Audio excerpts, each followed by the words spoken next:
Since last night, new corruption allegations have been leveled against the Ethiopian Prime Minister. Widespread corruption. He's being accused of. A critic of the Ethiopian Prime Minister has shared some details. The man worked very closely with the Prime Minister of Ethiopia in the past. And then the two fell out, and this man is now based abroad. Question is the Ethiopian PM really corrupt or not? Do these allegations hold any water or not? Is it just character assassination of the Prime Minister, or the Prime Minister is corruption? He is corrupt to the core. So now look at the allegations against the Prime Minister of Ethiopia. Before that, an important news story about a convict who is in custody in Tigray.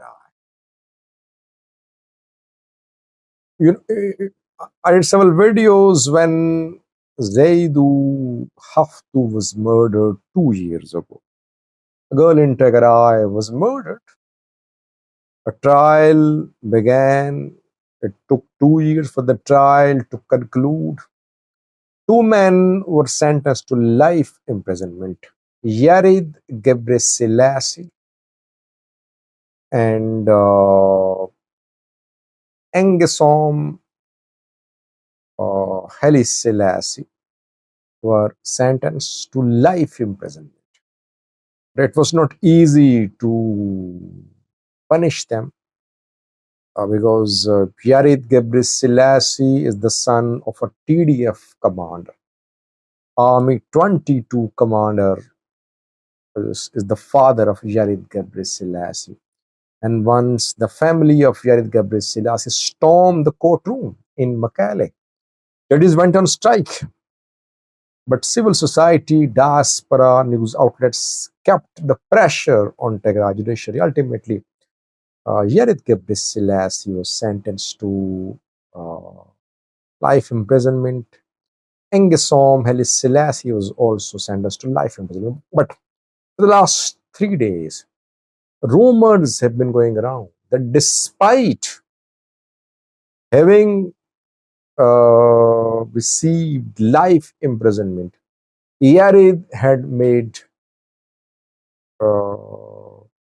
it to the US.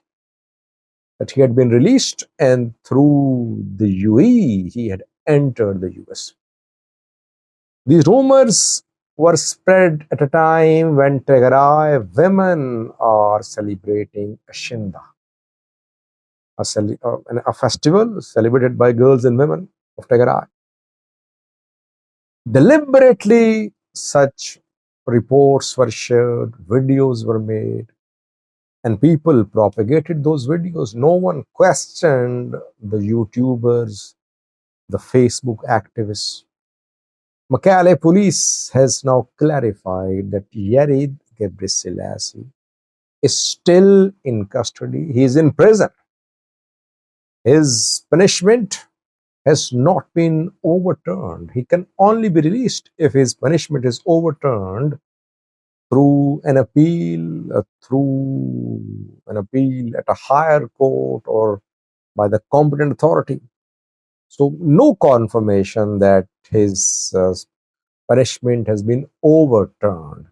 He's in custody, he's in prison, Tigray police, Mekelle police says. Those people who have been spreading rumors, will they apologize? They just made money, they got views, they spread rumors, they spread propaganda. People blindly propagated their videos, their pictures, their posts, and now Mekelle police says that everything that is being said about Yared Gebreselassie is a lie. He is in prison. Back to the main news story, viewers. Last night, a critic of the Ethiopian PM, who was a supporter and ally of the Ethiopian PM in the past, leveled serious corruption allegations against Ethiopian PM Abiy. By the way, when opposition, when other parties, when Abiy's critics criticize him, generally they don't criticize him for corruption. They don't say that he is corrupt. They say that he wants to prolong his rule. He wants to divide people. He wants to divide communities. He wants to remain in power. He wants to kill people who don't agree with him. He is a genocide.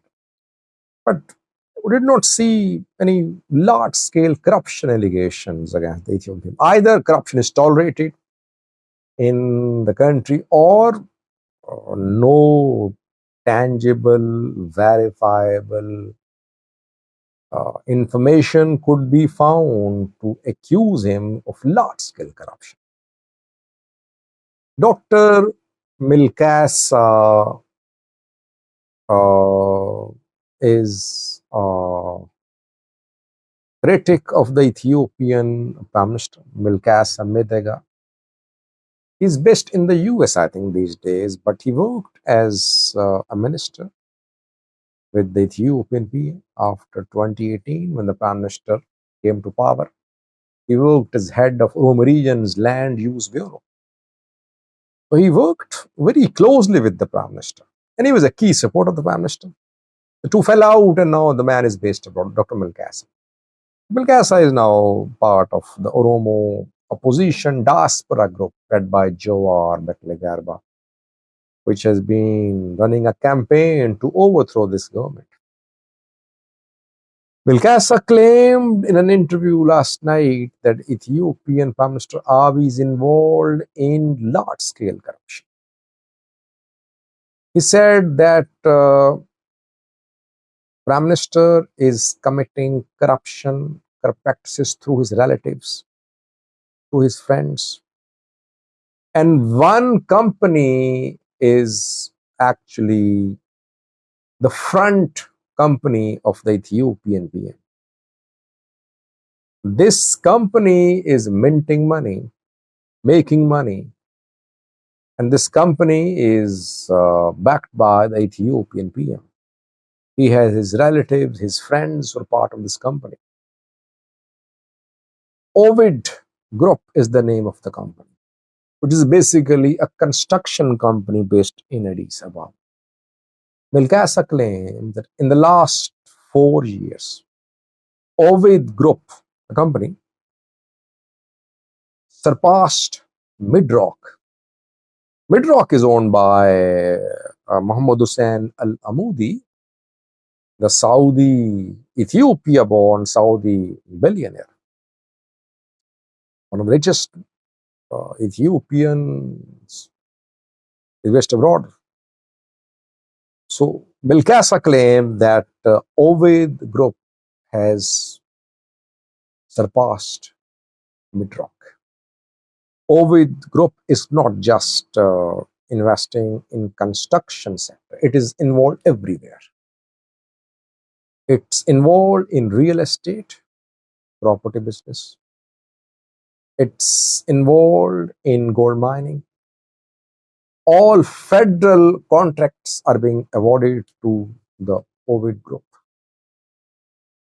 Road construction, ENDF's contracts of the Ethiopian National Defense Force, of like building of different facilities for ENDF, etc. They're also being awarded to the Ovid Group. And behind the Ovid Group, there is Ethiopian Prime Minister. So Milkasa claimed that the Prime Minister of Ethiopia is corrupt, extremely corrupt. Now, people accuse him of corruption when they see him construct a palace. Milkasa also mentioned the palace. Various questions about the source of funding for the palace. I don't see the palace as an evidence of the Ethiopian PM's corruption. Palace is not the Prime Minister's private property. I mean, if he's removed from power, will palace remain under his control? No. Yes, you can question the source of funding. I have been raising questions about the source of funding for the palace. Who is supporting the construction of palace? No one knows. Which countries, which groups, which construction companies, which businessmen? No one knows. But palace is not his personal property. Firstly, secondly, did Dr. Milkasa share any direct evidence? The Ethiopian Prime Minister has properties to his name, to his wife's name, to his children's name, anywhere in the world. I am not aware of any such evidence shared by Dr. Milkas. If you are aware of it, do share it with me. But I have learned Milkas did not share anything like this. Does the Ethiopian PM have any bank accounts abroad? Did Milkas share any information? Does his wife have, or Zinash have any accounts abroad, any properties abroad? No such evidence has been shared by Dr. Milkas. Yes, the people close to the Prime Minister could be in possession of properties, and maybe the Prime Minister deliberately uh, deposited money in their accounts. We don't know.